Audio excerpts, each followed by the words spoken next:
The readings this week is over organizational metaphors, and they determine how we view our organization's decision making and how we work. So from initially reading the organizational metaphors article, what resonated with me is the organizations as organisms and as families.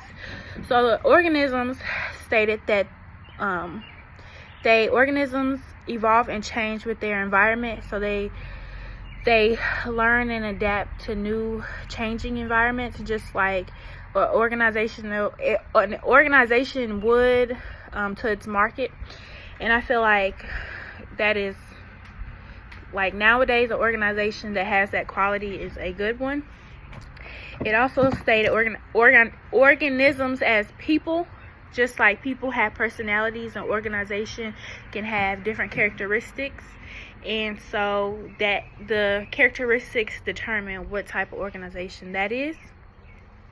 And then it also stated that, like people, like organisms as people, the person has a head, would be a manager, and then the hands would be the employees, which that resonated with me because I feel like a organization should be versatile in this generation. And then the next one is organizations as families. So as you know, a family structure holds tight to their family values and family traditions, and I feel like some organizations do hold on to their original tradition and does not change to their environment. You have the mom, you have the parents, and you have the children. The parents would be the managers and the children would be the employees. And then you also have the marriage. The marriage is like the marriage to a family is like a employee's commitment to the long-term commitment to the organization. And then what did not resonate with me is the metaphor as a machine, because machines aren't evolving or changing. They kind of just fix the machine. You repair the machine, you replace the machine, but they're not versatile, and they pretty much, I guess, hold on to the true values that they originally had. And the article stated organizations such as McDonald's or any other organization that works like a machine, like ongoing, not changing, not versatile, but they do operate in a very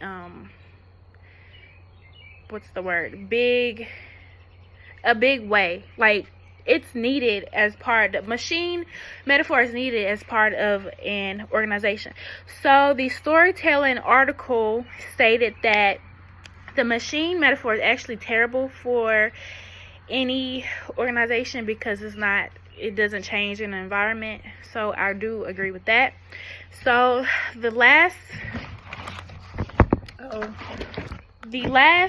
two metaphors that identify with me are the snake pit and the clockwork.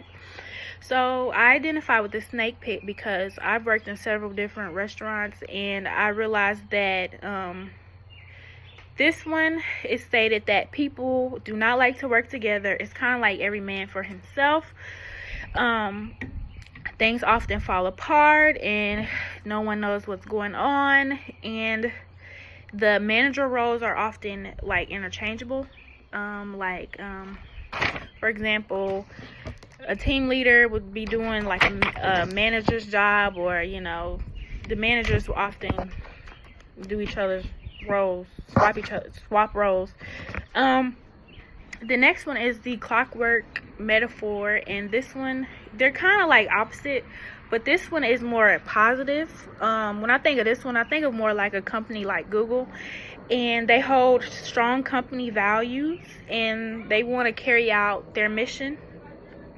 People love what they do and they love interacting with each other, and I think that's a good thing for organization.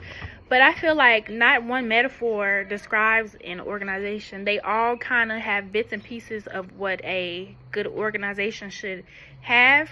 Like, they are interchangeable, but a good, strong organization should relate to all these different metaphors. They should be like a machine. They should be like a family. They should be like organisms.